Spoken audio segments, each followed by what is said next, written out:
Tu vas bien? Ça va bien et toi? Super, merci d'être avec nous. Merci C'est pour un votre plaisir de t'avoir. invitation. Avec grand plaisir. C'est gentil. Donc aujourd'hui, je le répète, c'est un live spécial protection solaire. Donc on va démystifier un peu toutes les questions qu'on peut avoir sur le soleil, les réactions de la peau au soleil, comment faut-il s'exposer ou pas, les crèmes solaires qui existent. Et donc c'est pour cette raison qu'aujourd'hui on le fait, nous, donc le compte de Respire, pour ceux potentiellement qui ne nous connaîtraient pas. Donc on est une marque de soins d'hygiène naturelle. On a lancé notre gamme solaire avec nos petites crèmes solaires naturelles et minérales. Donc, c'est un vrai bonheur de pouvoir en parler auprès de vous aujourd'hui en live et puis surtout avec Audrey Dermato qui va pouvoir démystifier tout ça. Donc, juste avant de laisser Audrey se présenter pour vous parler un peu du programme, parce que je vous laisse voir qu'on a bien travaillé. J'ai un programme sous les yeux. Donc, d'abord, on va faire une petite introduction sur la peau en général. On verra trois parties différentes. La partie le soleil et le bronzage. La partie 2 qui sera la protection face au soleil. Et la partie 3 ce sera plus les composants des crèmes solaires. Et en 4 on verra les questions de la communauté. Donc, si vous avez des questions, n'hésitez pas à les garder pour la fin. J'en ai déjà noté plein qu'on a récolté cet après-midi. Mais si vous me les mettez toutes là, en fait, je vais avoir du mal à les capter puis parler en même temps. Au fur et à Mais mesure. voilà, n'hésitez pas à garder les questions pour la fin. Il y aura une session pour ça. Je vérifie le temps. Donc, vas-y, Audrey, présente-toi. On va commencer par ça. Bonjour à tous. Je suis le docteur Audrey Pérécourt. On peut me retrouver sur les réseaux sociaux sous le nom de Dermatodré, Il est écrit juste là, c'est-à-dire, normalement. oui, c'est écrit juste Je là. Je je vais suis le mettre en sur commentaire. Instagram. Sur Instagram, il y a une page Facebook aussi, selon votre réseau social préféré. Et en fait, moi, le cœur de mon activité, en plus des consultations, bien sûr, et de l'activité médicale de soins, c'est de faire des vidéos d'information médicale gratuites en ligne pour les patients, pour le grand public, pour informer chaque semaine sur un sujet de dermatologie. Et donc, ça change chaque semaine. On peut parler du soleil, de l'acné, des verrues, de tout. Ouais, donc ce sont des vidéos assez courtes, de 2-3 minutes, assez ludiques, parce que si c'est pour personne n'a envie d'écouter un médecin parler avec une voix monotone pendant une demi-heure sur un seul sujet. Mais bon, de nos jours, on est tous sur nos téléphones, et donc juste avoir des infos comme ça, un peu médicales, qui passent pendant 2 minutes, ça peut petit à petit augmenter le niveau de connaissance du grand public. Et Ouais. puis, comme ça, les gens feront appel à nous dans des situations plus intéressantes pour eux aussi. Voilà. Génial. Et Donc, depuis quand enfin, es-tu diplômée? Exerces-tu le métier donc, de dermato? ça fait une dizaine d'années Ok, que je travaille, que je fais des consultations, des chirurgies, du laser, voilà, toutes sortes de choses. Et le projet Dermatodré, en soi, il est en route depuis fin 2019. Donc, les premières vidéos, elles ont été mises en ligne en février. Bon, super. ça a mis Donc, un peu de temps à tout préparer. génial. Mais c'est super de pouvoir démystifier un peu enfin, vulgariser en fait toutes ces connaissances C'est ça. scientifiques. On essaye de Qu'on- vulgariser la dermatologie parce que je me rends compte que c'est un sujet qui intéresse tout le monde. Dès que je Ouais, dis que je suis dermato, c'est je voulais te poser une question sur ci, sur ça. Et souvent, ce sont les mêmes questions qui reviennent. ouais. Donc, je me suis dit plutôt que de l'expliquer à une personne à la fois, 30 fois par jour, si je le fais sur une vidéo sympa sur 2 minutes qui peut être vue quelques centaines de fois, ce sera toujours ça de prix pour la communauté. Génial. Bon alors, rentrons dans le vif du sujet, le rôle de la peau. Alors, si tu peux nous parler Oui. un peu de la peau, de quoi elle est constituée, son rôle, pourquoi il faut en prendre soin. La peau, c'est un organe qui est indispensable à la vie. Ça fait partie des organes du corps qui sont indispensables. Ils ne le sont pas tous. Il y en a certains, on peut les enlever et le corps peut arriver à se débrouiller. Mais la peau, c'est un organe d'abord qui est très grand, qui fait presque 2 mètres carrés chez l'être humain adulte. Ouais, Et puis, il est constitué de 3 couches. Donc, il y a l'épiderme, la couche la plus superficielle, qui est au-dessus. Elle est très fine, ça mesure moins d'1 millimètre, mais elle est très importante parce que elle fabrique la couche cornée, c'est-à-dire la peau morte, ce qui ok, pèle, en fait, ce qui s'élimine au fur et à mesure. En dessous de l'épiderme, il y a le derme. Le ouais, derme, c'est la chair. Donc, quand on gratte et que ça commence à suinter ou à saigner un petit peu, là, on est dans le derme. Donc, le derme, c'est ce qui contient les racines des poils, les glandes qui fabriquent la transpiration, les glandes qui fabriquent le sébum. Et ça contient aussi les vaisseaux sanguins, toutes les petites terminaisons nerveuses, tout ce qui est charnu, quoi, en fait.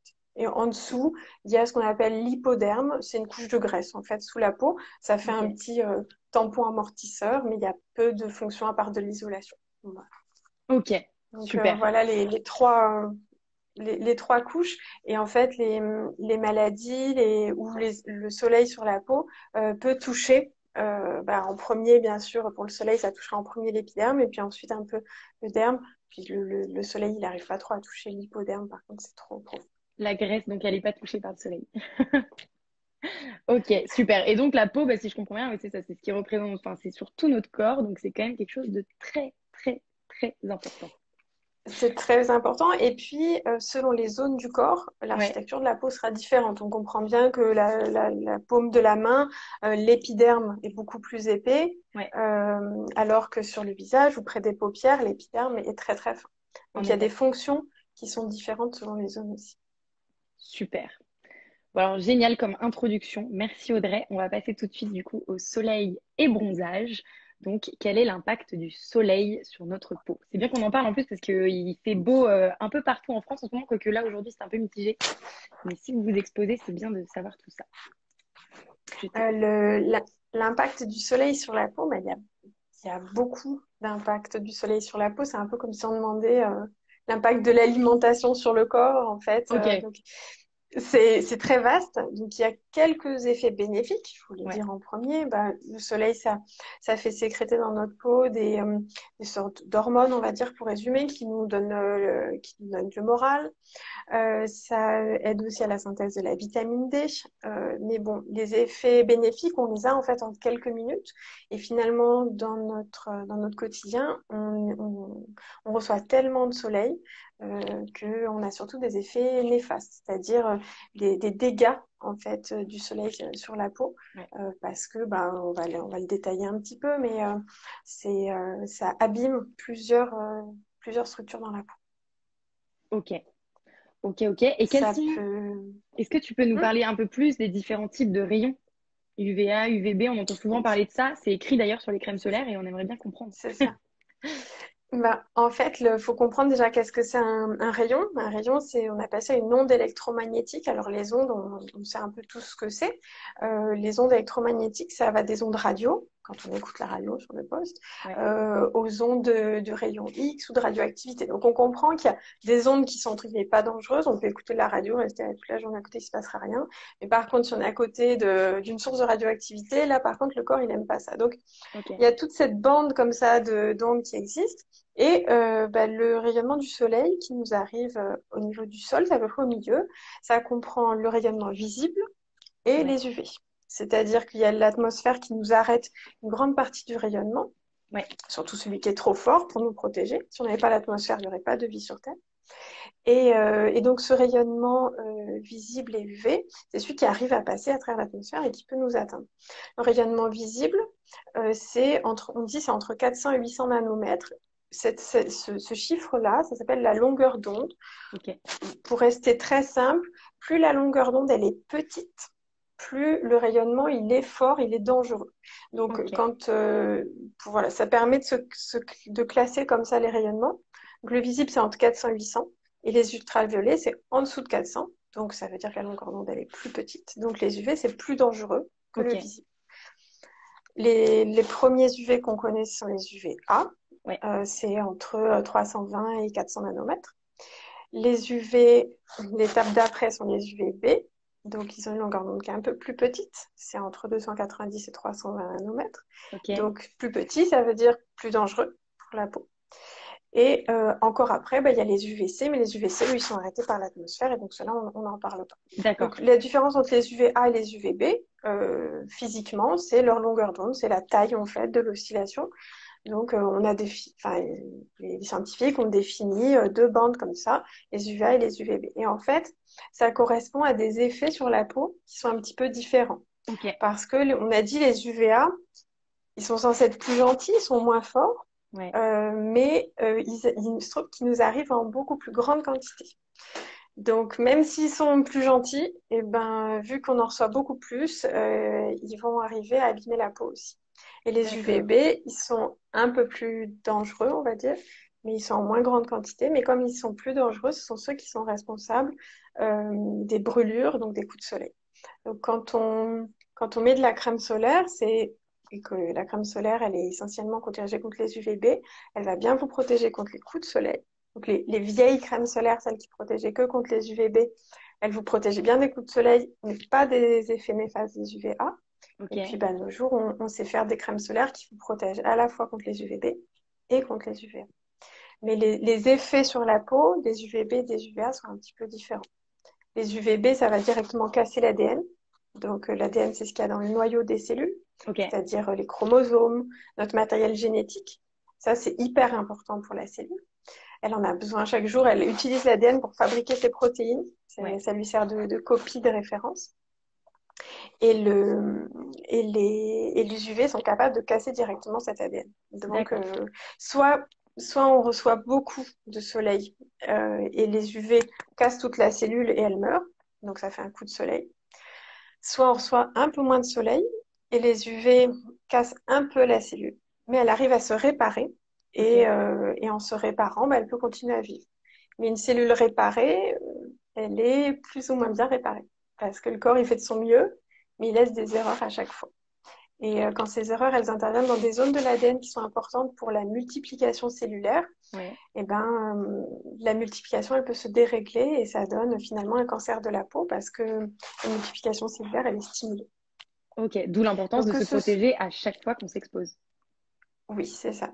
Donc, pour le quotidien, que ce soit quand on fait un trajet en voiture, que ce soit quand on est dehors parce qu'on se baigne. Bien sûr, les gens pensent toujours, je dois mettre de la crème quand j'ai une activité de loisir au soleil.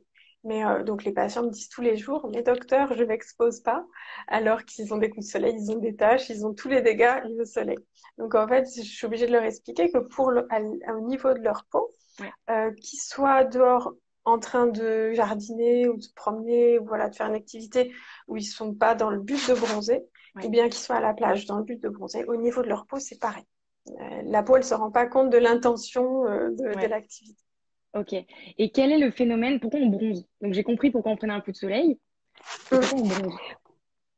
Pour se défendre, parce que la peau, elle aime pas du tout se faire détruire. Donc, on a dit les UV, ça casse l'ADN, ça Ouais. oxyde aussi les protéines. Les protéines, c'est ce qui fait, on va dire, le tissu de la peau. Ouais. Donc, les UV, ça abîme aussi les protéines, ça les oxyde. C'est comme si ça les faisait cuire. Comme quand on met une viande au four et qu'on voit que la chair de la viande, elle cuit. Le soleil, ça nous cuit un petit peu aussi. Donc, le corps, il aime pas ça. Il aime pas ça Ok. du tout. Donc, en fait, les kératinocytes, les cellules qui font l'épiderme, là, on a dit la surface de la peau, Ouais. ces cellules-là, quand elles se font casser, elles envoient des messages aux mélanocytes. Les mélanocytes sont les cellules qui sont capables de faire la mélanine, le pigment de la peau. Donc, Ok. elles envoient un signal en disant, oh, on se fait attaquer, qu'est-ce qui se passe? Ouais. Et donc la conséquence, c'est que les mélanocytes, pour les aider, leur fabriquent de la mélanine. Et la mélanine, dans le corps, c'est sous forme de grains, en fait, comme des petites poches de pigments noirs. Et les mélanocytes donnent cette mélanine aux kératinocytes. Et les kératinocytes les placent, en fait, au-dessus du noyau, comme des petits chapeaux. En Ok. fait, de telle sorte que si le lendemain, il y a une nouvelle exposition aux UV, le kératinocyte, il dit non, je ne vais pas me faire avoir deux fois. Je ne vais pas me faire casser encore mon ADN. Je vais mettre mes petits chapeaux au-dessus de moi. Et comme ça, je serai moins abîmée. Et les personnes qui sont noires, qui ont un phototype très élevé, elles fabriquent en permanence beaucoup de mélanine au cas où. Parce que traditionnellement, ce sont des personnes qui sont originaires de pays où il y a du soleil tout le temps. Ouais. Donc, dans tous les cas, il faut se protéger. Donc, la peau, elle fabrique en permanence beaucoup de mélanine. D'accord. Donc c'est ça qui fait en fait notre bronzage. C'est la réaction du corps à un traumatisme, en fait. Le bronzage, c'est une fois qu'on s'est fait traumatiser une fois, Ouais. la peau, elle dit, oh là là, je vais pas me laisser avoir. Et donc, elle va fabriquer de la mélanine pour se défendre pour une prochaine exposition. Super. Ouais, c'est super intéressant. C'est incroyable comment on s'expose, on bronze, mais on sait même pas ce qui se passe en dessous. Génial. Le bronzage, c'est vu comme quelque chose de positif socialement actuellement parce que voilà, on a bonne mine, ça correspond aux vacances, etc. Ouais. Mais à l'échelle de la peau, ça lui plaît pas du tout. C'est pas, À bon entendeur. c'est voilà. Ok. Alors du coup, on a compris un peu, voilà, qu'est-ce que le bronzage, pourquoi on bronze, comment ça se transforme en coup de soleil. Mais pourquoi se protéger du soleil? C'est vraiment parce que ça va détruire nos cellules. C'est ça un peu ce que tu expliquais, C'est notre ça. ADN. C'est ça, ça casse l'ADN. D'une part, ça casse l'ADN, d'autre part, ça oxyde les protéines. Donc, en fait, ça gêne le développement de la cellule. Ouais. Et si ça casse trop l'ADN, en fait, ça va casser l'ADN dans des zones qui sont importantes pour la multiplication cellulaire. Et donc, la cellule va plus arriver à réguler sa multiplication et elle peut se mettre à se multiplier sans s'arrêter. C'est ça la définition d'un cancer. Donc, on Ok. a différents types de cancers de la peau, mais les UV sont enfin, s'il devait y en avoir qu'un, c'est Ouais. le principal facteur de risque de cancer de la peau. D'accord. Ok. Alors ensuite, je voulais que tu me parles un peu des différents phototypes, des différents types de peau qui existent face au soleil. Est-ce que tu peux nous en parler? Oui, on est tous différents génétiquement hein, vis-à-vis du soleil. Ouais. On le voit sur nous. Donc, on définit scientifiquement 6 phototypes. Donc, ça va de 1 à 6. Ouais. 1, c'est quand on a la peau très blanche, qu'on est rousse, par exemple, qu'on a des taches de rousseur, on n'est pas capable de bronzer du tout. Enfin, si on s'expose, on va forcément finir toute rouge et crevisse. Donc, ça, c'est phototype 1. Ouais. Après, il y a le phototype 2 qui est capable qui rougit très facilement aussi, mais qui est capable de bronzer un petit peu, qui a souvent moins de taches de rousseur. Le Ok. phototype 3 qui bronze quand même facilement. Et puis après, le phototype 4, c'est la peau qui est déjà mate de base. Et le phototype 5, 6, ça va être les peaux noires. Et même, c'est vrai que quand on est blanc, on s'imagine pas qu'il y a plusieurs phototypes aussi parmi les peaux noires, mais on Ouais. s'en rend compte quand les personnes à la peau noire ont besoin de trouver un fond de teint, elles ont besoin aussi de trouver des produits teintés avec voilà, des carnations très différentes. Donc, ça va de 1 à 6, c'est vraiment un résumé. Hein, Ouais. on ne peut pas résumer toutes les couleurs de peau du monde Ouais, comme ça. j'imagine. Mais bon, ça donne un peu voilà, un moyen de se placer et de savoir quelle protection solaire on doit utiliser en fonction de son phototype. Sachant que ce phototype, il est aussi corrélé à un autre point qui est intéressant, c'est parce que Ouais. en fait, on parlait des grains de mélanine tout à l'heure. Il y a 2 types de mélanine qui existent.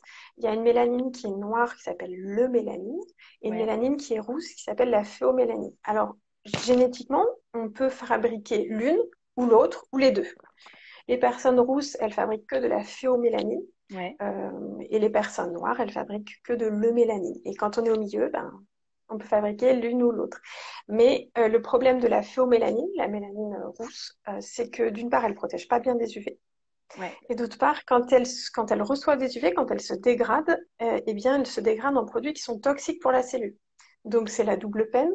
Donc, ça explique que les personnes rousses, d'une part, elles craignent plus le soleil et les UV, Ouais. et puis qu'elles sont un peu plus à risque de cancer de la peau aussi. Ok. Et du coup, il y avait une question qui passait et ça m'intéressait. Est-ce que les peaux noires, du coup, développent moins de cancer de la peau que des peaux Oui, blanches? oui, Oui. tout à fait. Les personnes noires développent moins de cancer de la peau. Alors, c'est toujours possible, malheureusement, parce qu'il n'y a pas que les UV qui comptent pour les cancers de la peau, Ouais. mais les personnes noires ont beaucoup moins de cancer de la peau. On peut citer le chanteur Bob Marley qui est mort d'un mélanome, malheureusement, donc un cancer de la peau. Ok. Ok. Ok. Autre chose, du coup, pour ces différents phototypes, comment bien choisir sa crème solaire?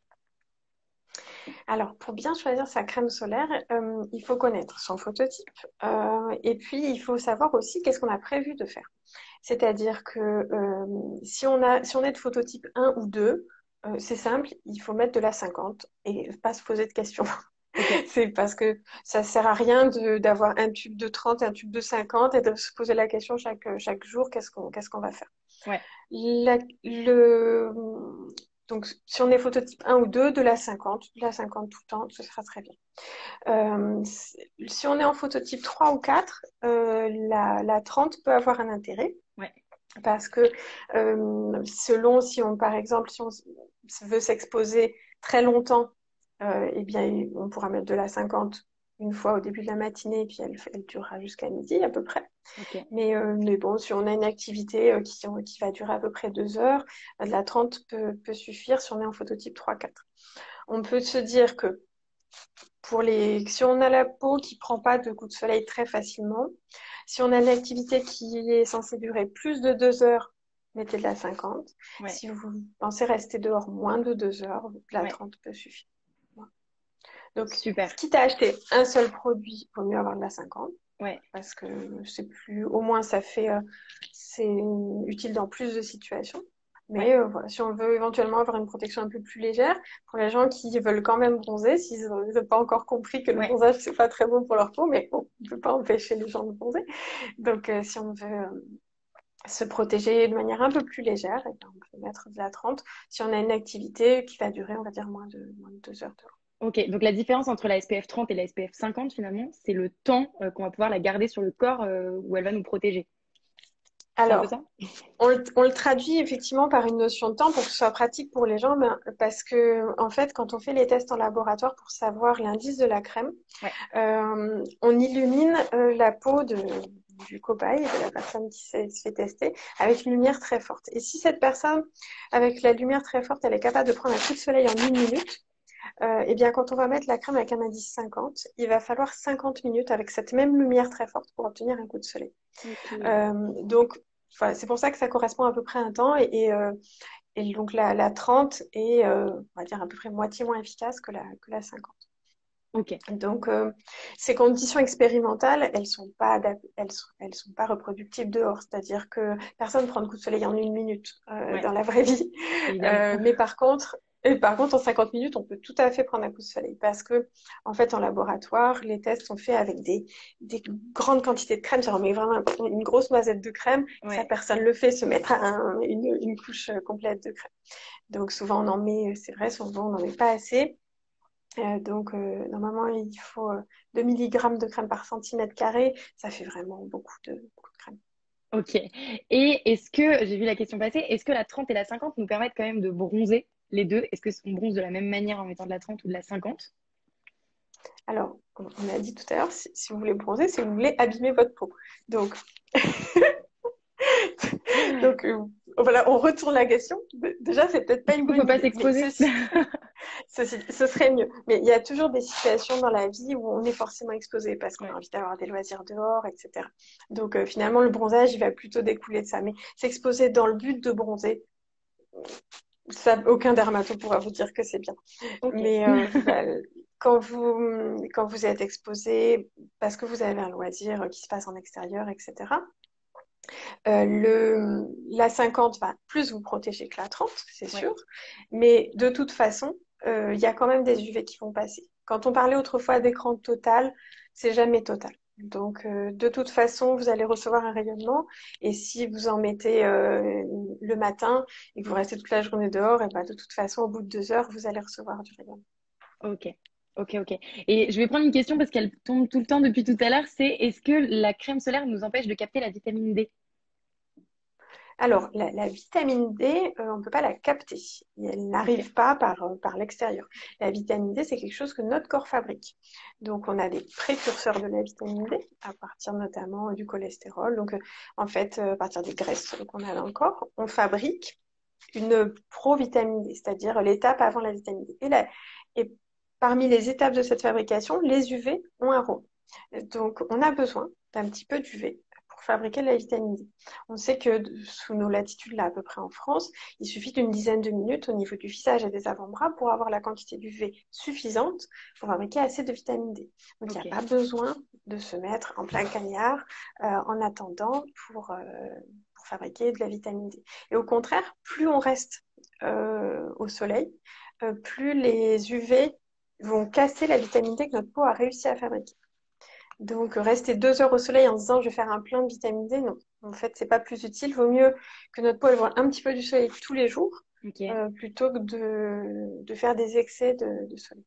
ok. Ouais, c'est super intéressant. Tu vois, tu démystifies un peu tout ce qu'on ne sait pas sur le soleil. Alors, pour entrer plus en détail dans les composants justement de la crème solaire, on a beaucoup entendu parler, et puis d'ailleurs nous aussi chez Respire, de différence entre des filtres UV minéraux et des filtres UV chimiques.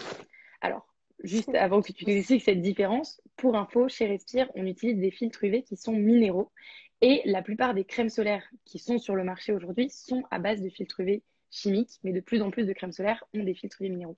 Alors, est-ce que tu peux nous expliquer la différence entre les deux, s'il te plaît? Oui. Alors, ce qu'on appelle filtre minéral, en fait, on pourrait plutôt décrire ça comme un écran minéral. C'est-à-dire qu'un filtre minéral, c'est une poudre blanche. Ouais.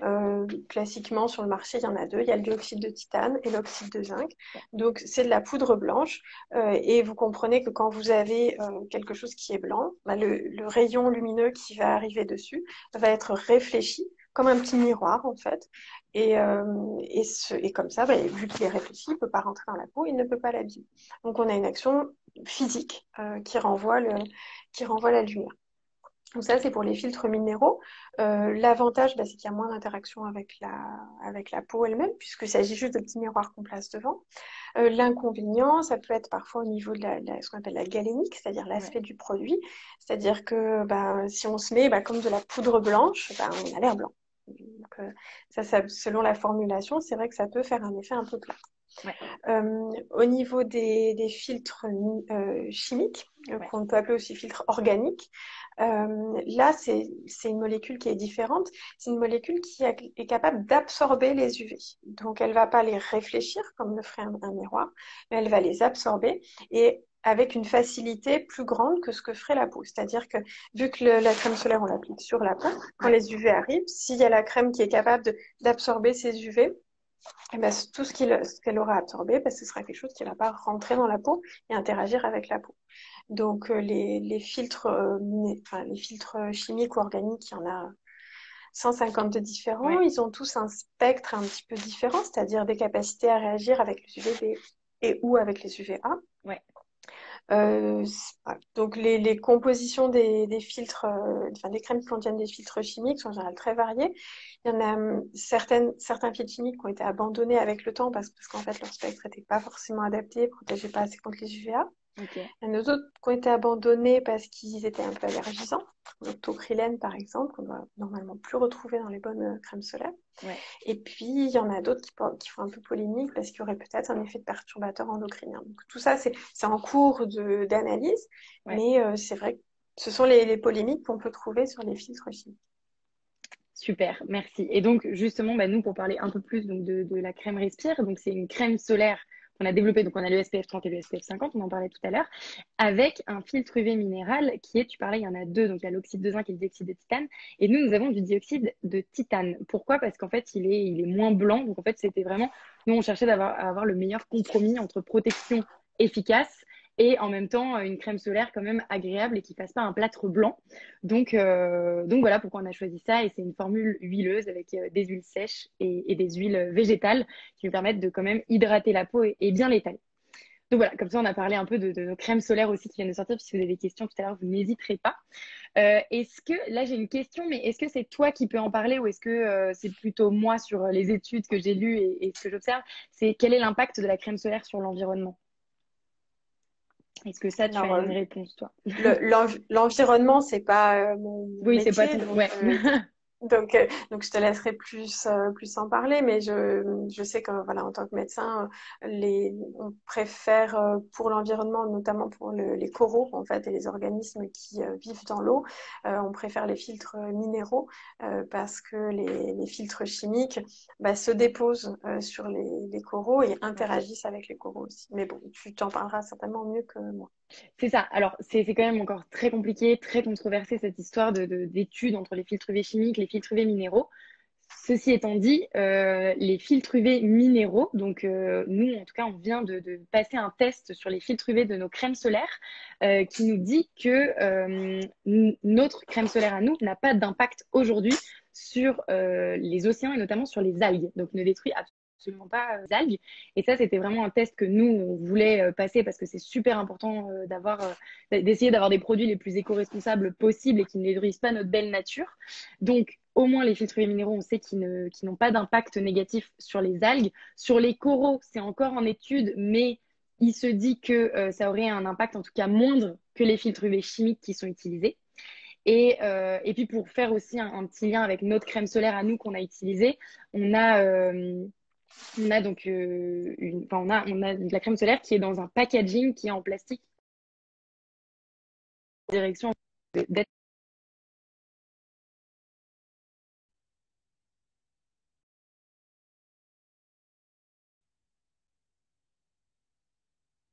et environnement. J'ai une autre question pour toi, Audrey. Ton avis justement sur le dioxyde de titane dans les crèmes solaires, donc Alors, le le filtre UV dioxyde de... minéral. Ouais, le filtre UV minéral. Donc, le dioxyde de titane, comme on le disait tout à l'heure, c'est un filtre minéral. Donc, c'est en fait une poudre blanche. Le dioxyde de titane en lui-même, c'est une toute petite molécule, hein. C'est un atome de titane, deux atomes d'oxygène. Donc, c'est tout petit. Donc, il est organisé sous forme de cristaux. Alors, dans les mines, etc., on peut trouver différents types de cristaux. Mais ces cristaux, ils ont besoin d'être enrobés pour avoir une taille suffisante Ouais, pour pas représenter des nanoparticules. Parce que le dioxyde de titane en lui-même, bah, c'est une nanoparticule, comme toutes les poudres, mais il faut l'enrober. Alors, il y a différents produits, donc selon les crèmes, il y aura différents produits qui seront utilisés. Mais cet enrobage permet que le dioxyde de titane il ne rentre pas dans la peau, parce que le dioxyde de titane, en tant que nanoparticule, il est un petit peu controversé et on ne sait pas précisément quels sont ses rôles ou ses impacts sur la peau et le corps en général, puisque une toute petite particule, bah, ça peut voyager, passer dans le sang, etc. Donc, exactement. voilà. Donc c'est ça, Le le dioxyde de dioxyde. titane, Oui, vas-y, vas-y, si tu veux allô, finir. allô? Oui, Oui, pardon, oui, oui, c'est bon, je la t'entends. connexion coupait un petit peu.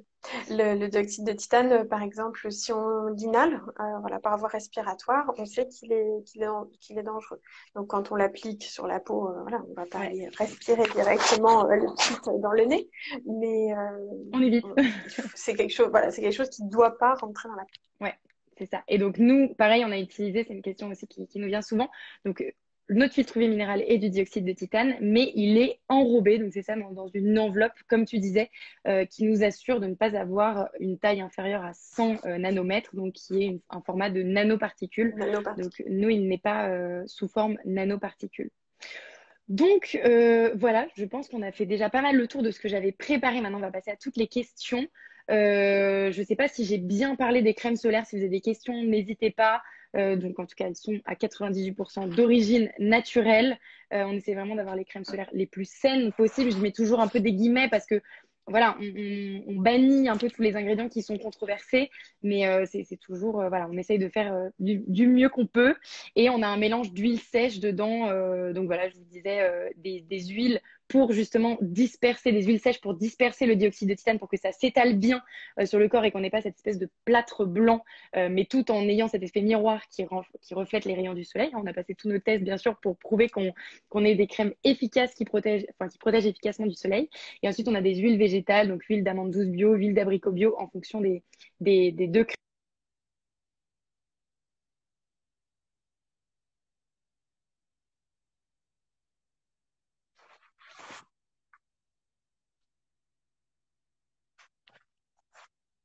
Ici, alors, écoutez, je vais commencer directement avec les questions. Pour Audrey, on a quelqu'un qui nous a demandé cet après-midi, mes enfants ont une peau atopique eczéma, quelle gamme utiliser pour le soleil? Oui, alors l'eczéma atopique, c'est très très fréquent, c'est vrai, chez les enfants. Ça correspond à une peau un petit peu plus fragile où en fait la barrière cutanée est pas très efficace. Donc c'est une peau un peu, on va dire, pour résumer, comme une passoire qui laisse tout passer. Donc pour les peaux atopiques, il faut vraiment privilégier d'abord les mesures de protection mécanique vis-à-vis du soleil, c'est-à-dire se mettre à l'ombre, mettre un parasol, s'asseoir à l'ombre, etc. Ça va être quelque chose auquel il faut toujours penser en premier.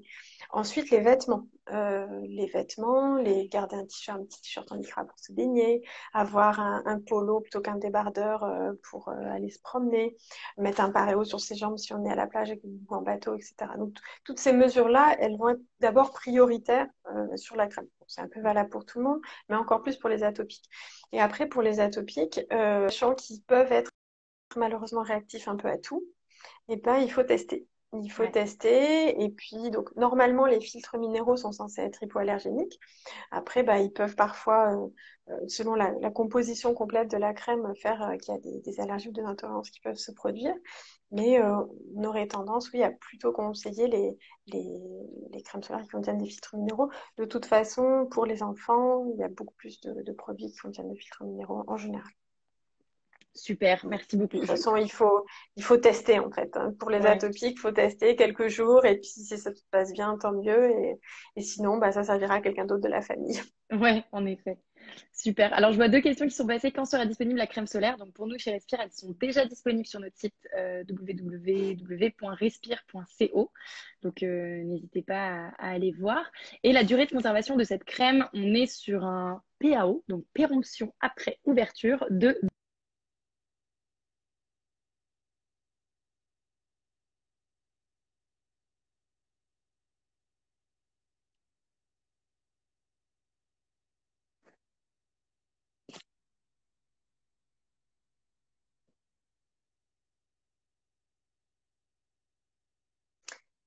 Alors, ça a un peu coupé.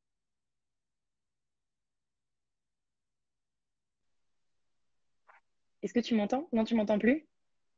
Allô, allô? Moi, je t'entends. Allô? Oui, Oui. oui, Ah, c'est bon. ça a C'est revenu. coupé. Super. Ça a coupé. Je voulais juste rebondir, tu disais sur la PAO, la préemption Ouais. après ouverture. Effectivement, pour les crèmes solaires, c'est très important de pas les garder d'une année sur l'autre parce qu'en fait, on a dit une crème solaire, elle est faite pour s'oxyder plus facilement que la peau. Donc, c'est quelque chose qui va être très réactif avec l'air, avec la lumière, etc. Et quand on la conserve, bah, finalement, elle s'abîme toute seule. Et quand on met une vieille crème solaire sur la peau, on a beaucoup plus de risques d'allergie, d'irritation, et puis elle protège plus en plus. Donc voilà, une crème solaire, c'est fait pour être utilisée. Ouais. Une bonne crème, d'ailleurs, c'est celle qu'on va mettre tous les jours et on va finir le flacon. Si on la met qu'une fois par mois, bah, elle sert à rien. En effet, super. Et donc, j'étais juste en train de finir, on me demandait s'il y avait une crème hydratante qui était prévue. On a sorti notre gelée après soleil naturel chez Respire, qui est 98% naturel avec des super actifs dedans. Bref, c'est pas non plus trop le sujet, mais elle est top si vous voulez la voir sur le site. Vous pourrez la découvrir, on pourra en parler plus en détail avec plaisir. Alors, donc la Je voyais une péremption, ouais, question. Oui. pardon, on me demandait juste, est-ce que je peux répéter, c'est 12 mois, la PAO, donc péremption après ouverture. Vas-y Audrey, si tu avais une question, pas de souci. Mais au sujet de l'après-soleil, là, je voyais défiler une question justement sur l'aloe vera Ouais, qui serait pas recommandé chez les femmes enceintes. Non, il n'y a pas du tout de souci par rapport au gel d'aloe vera et la grossesse. Donc, vous pouvez utiliser des produits à base d'aloe vera. Effectivement, il y a quelques toxines dans la feuille d'aloe vera ouais, qui se trouvent principalement juste sous la peau, mais les produits cosmétiques à base d'aloe vera sont faits pour enlever ces toxines. Donc, il n'y a pas de super. problème. Et là, je vois une question, les crèmes solaires Respire sont-elles recommandées par des dermatos? Alors, ce que je peux vous dire là-dessus, c'est que des dermatologues, en tout cas tous les professionnels du milieu médical, notamment Audrey, n'ont pas le droit de se positionner et de recommander un produit. C'est bien ça, Audrey? Oui, tout De à faire de fait. la publicité Sinon, pour ça un... représente voilà, sinon c'est de la publicité, ça représente un conflit d'intérêts, c'est-à-dire que bah, si j'avais un intérêt en fait à travailler avec Respire, ben après dans mes prochaines consultations, par exemple, quand je dirais aux gens bah, c'est bien de se protéger et que je vais leur conseiller telle crème selon leur situation, ils pourraient se dire mais elle a déjà travaillé avec Respire, elle va me conseiller plutôt la crème Respire. Donc ça on peut pas faire ça en tant que médecin. On peut donner des informations générales pour conseiller aux gens de se protéger, mais je peux pas vous dire la crème Respire, elle sera mieux que telle autre. Voilà. Par contre, sachez que nous, donc on est quand même entouré d'experts et de toxicologues notamment qui ont fait tous nos tests sur nos crèmes solaires.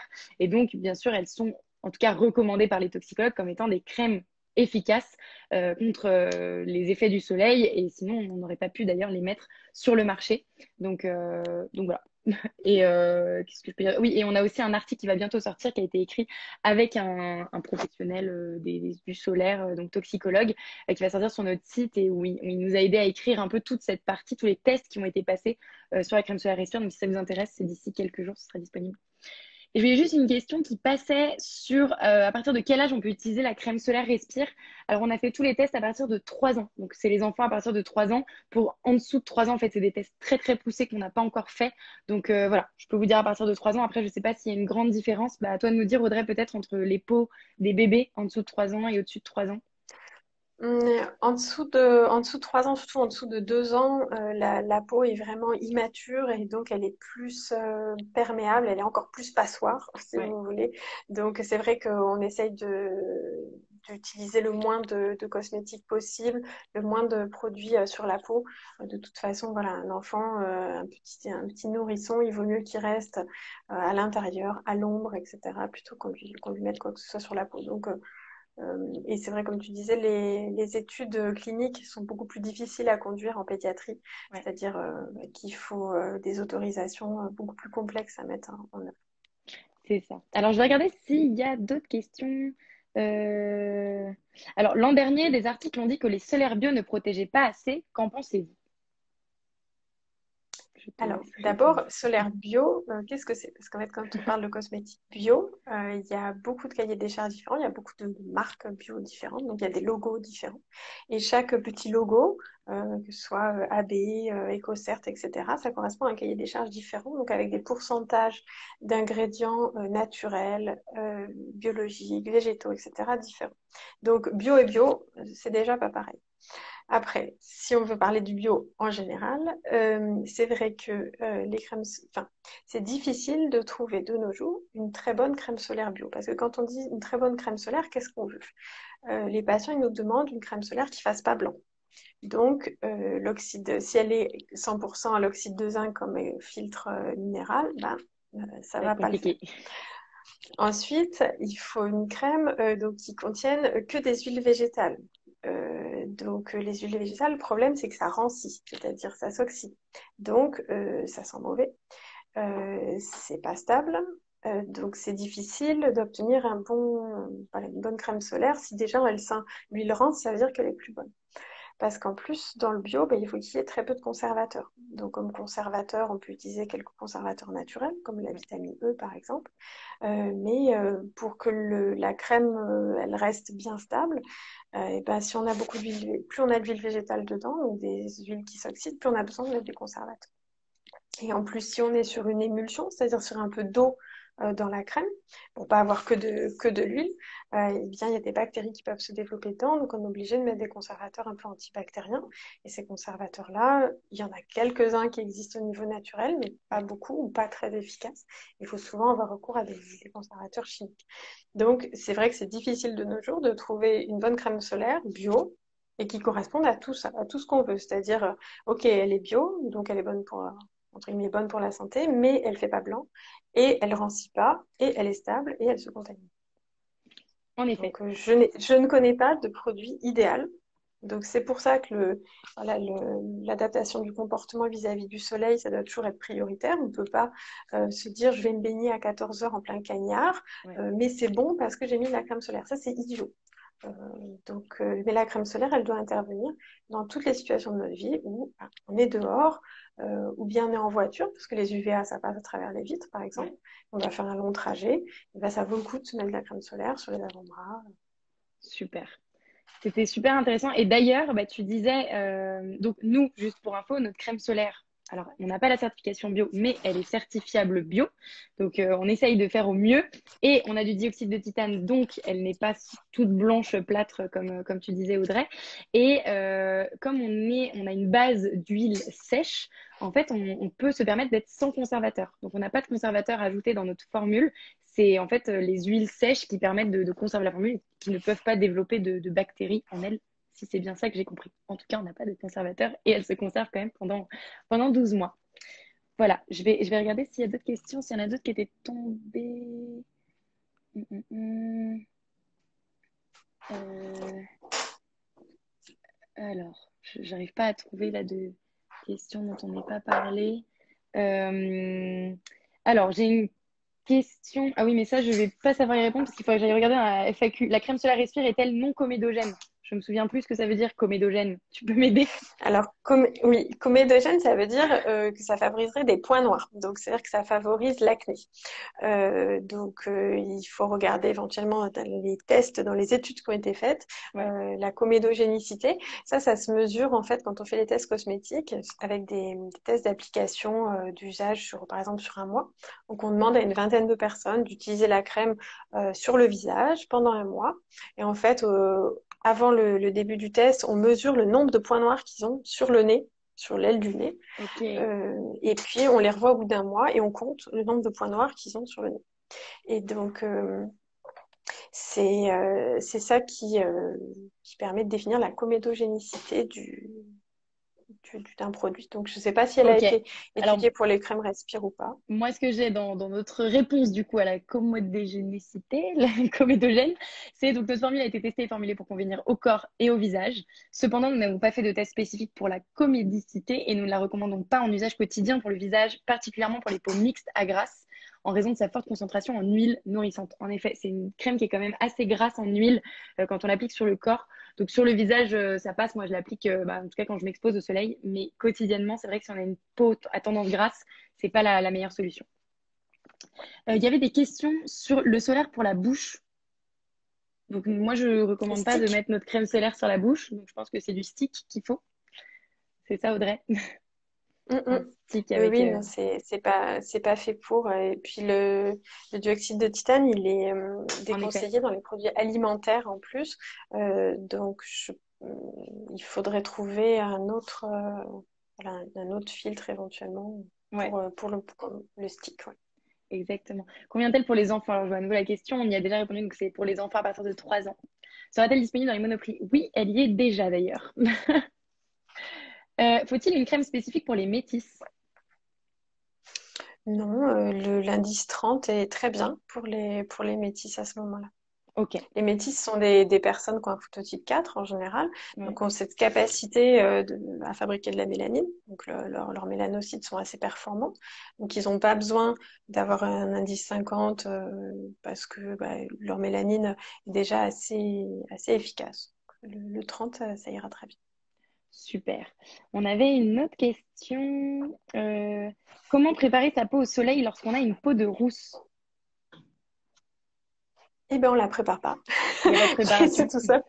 C'est tout simple. Votre peau, elle ne peut pas se défendre vis-à-vis des UV. Donc, vous pouvez pas la préparer. Vous pouvez que la protéger au quotidien, mais vous pouvez pas la préparer. Si vous êtes rousse, ça veut dire que vous fabriquez que de la phéomélanine, donc la mélanine rousse. On sait que c'est une mélanine quand elle est fabriquée, elle fait la double peine. Elle se dégrade en produits, elle protège pas et elle se dégrade en produits dangereux. Donc, on ne peut pas préparer sa peau au soleil. Et même si on n'est pas rousse, ce terme de préparer sa peau au soleil, c'est c'est pas une bonne attitude. Ok, super. On avait une question. Le soleil est-il autant nocif pour la peau en fin de journée? Pardon, j'ai pas Est-ce entendu que la le question. soleil est-il autant nocif pour la peau en fin de journée? En fin de journée? Alors, le soleil, on le voit tous se déplacer sur le plan de l'écliptique, c'est-à-dire sur l'arc. Il fait un trajet dans le ciel. Et donc, quand il se lève le matin, il est très bas. Donc, les rayons, ils nous arrivent face à nous. Et quand il est tout en haut, il nous arrive au-dessus de nous. Donc, on dit qu'il est au zénith. En été, le zénith, c'est-à-dire le point où il est le plus haut dans le ciel, c'est à 14 heures. Donc là où le moment où on reçoit le plus de soleil, c'est à 14 heures. Parce que on est directement sous la lampe, si vous voulez. Ok, Par contre, en été, le soleil est quand même très fort, et donc on dit qu'il faut éviter de s'exposer entre midi et 16 heures, parce que c'est le moment où le soleil va être le plus fort. Donc le soleil en fin de journée, après 16 heures, il est un peu moins fort, ouais. mais ça va dépendre de votre latitude, c'est-à-dire de l'endroit où vous êtes en France. Si vous êtes dans le sud de la France, en Provence, vous pouvez encore prendre un coup de soleil à 20 heures. En mois de juillet-août, quand il fait 40 degrés, il n'y a pas de problème. Si vous avez la peau blanche, vous pouvez encore prendre un coup de soleil à 20 heures. Par contre, si vous êtes dans le nord de la France, à 20 heures, le soleil, en fait, il est déjà beaucoup plus bas. Il est Ouais. moins fort. Donc, il traverse plus d'atmosphère, il est plus atténué. Donc, il va vous envoyer moins d'UV. Donc, Ok. c'est pour ça qu'on dit qu'il faut éviter on dit 12-16 heures à peu près pour les activités dehors. Mais ça va dépendre de votre type de peau aussi. Et vous pouvez sortir et vous baigner, etc. entre 16 et 20. Mais si vous êtes dans le sud de la France et que vous êtes rousse, mettez quand même de la 50 à 16 heures. Super. Et on a quelques questions là qui sont passées sur la lucite estivale. Je ne sais pas ce que c'est. Mm. Réaction allergique, donc comment éviter? C'est ce qu'on appelle, oui, l'allergie au soleil. En fait, la lucite, ça se produit quand les UV, notamment les UVA, on a dit tout à l'heure, qui cassaient de l'ADN et des protéines dans la peau, donc ils Ouais, font des produits de dégradation, comme des détritus.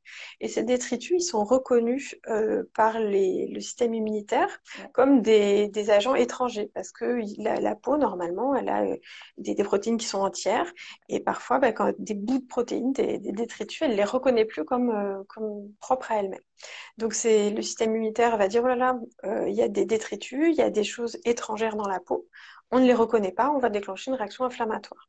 Cette réaction inflammatoire, la lucide, ça fait une sorte de boursouflure, des sortes de boutons sur les zones qui ont été exposées. Il y a ok, différents types de lucides, donc qui correspondent en fait à différents délais après l'exposition, parce que c'est pas immédiat, ça ouais, sort souvent dans les heures qui suivent. Et on sait que ce sont surtout les UVA qui produisent de la lucite parce que les UVA, pénètrent un peu plus profondément dans la peau et ils ont plus d'effet sur les protéines. On a dit tout à l'heure, les UVB, ça casse directement ouais, l'ADN. Les UVA, ils ont un peu des effets sur l'ADN par les radicaux libres, mais ils ont aussi des effets sur les protéines. ok. Donc c'est ça. Finalement, c'est pas une allergie au soleil en lui-même, c'est une allergie aux produits de dégradation produits par les UV sur notre peau. Et du coup, comment éviter? Du coup, il faut se protéger. Il faut se protéger beaucoup avec des crèmes qui protègent surtout contre les UVA. Donc, Ok, avoir un bon indice, un bon rapport UVA-UVB, enfin UVB-UVA. Et puis, avoir une exposition très, très, très progressive. On parle de 5 minutes le premier jour, 10 minutes le lendemain, etc.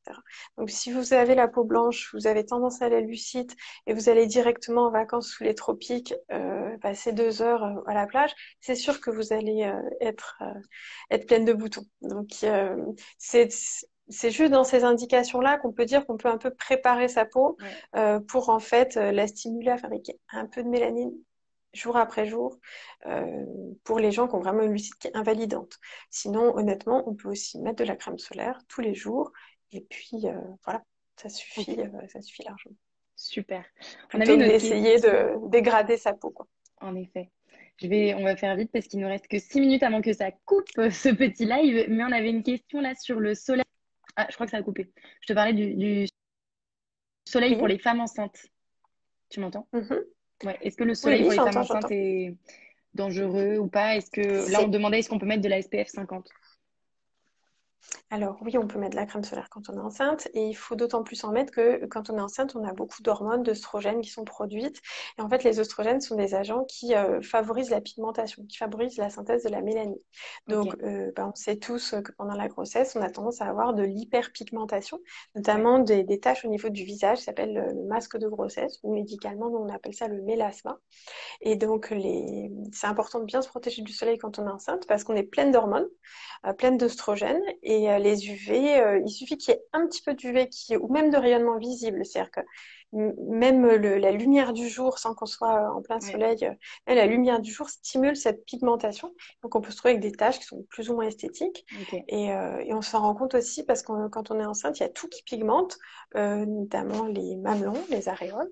Et la ligne, ce qu'on appelle la ligne blanche, mais qui se trouve être une ligne marron, c'est la ligne au niveau du ventre.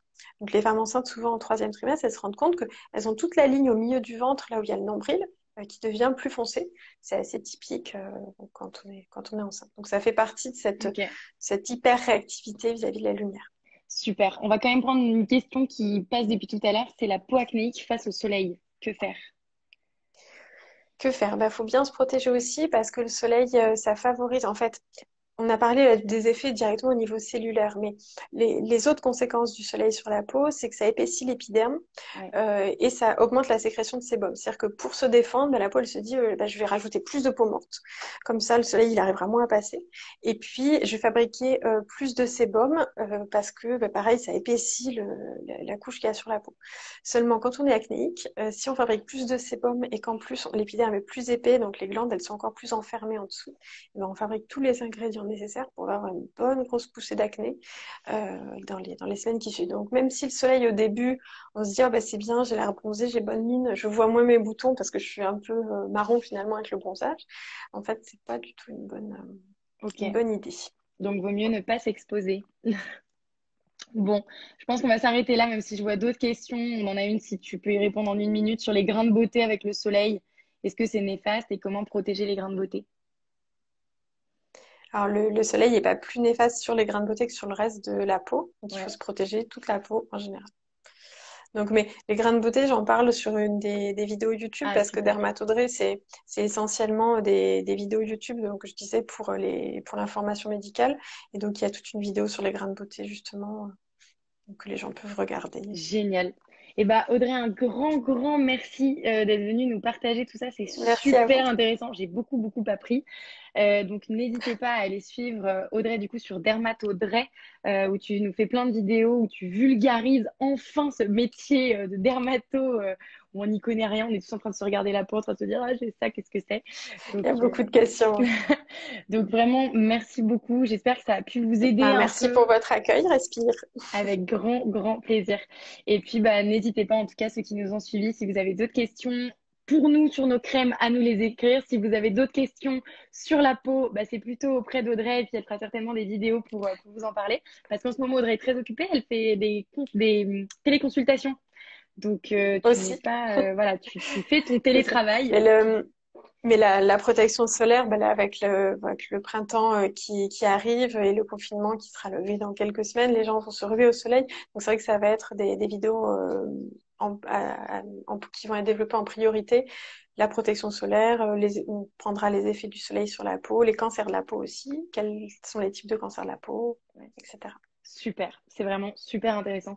Donc encore un grand merci. Si vous voulez retrouver notre gamme solaire, je vous en parlais, c'est j'essaie de tout prendre dans les mains. C'est sur le site donc respire.co. Et si vous avez des questions, n'hésitez pas. Je voyais des questions tout à l'heure sur les tests des algues, etc. N'hésitez pas à nous écrire. On a tous ces tests qu'on peut aussi vous partager. Voilà, merci beaucoup Audrey. Je te souhaite une très bonne soirée. Merci. Et puis à bientôt, Merci, toi j'espère. aussi, Justine. Et au revoir À à tout le monde. bientôt. Salut! Au revoir tout le monde.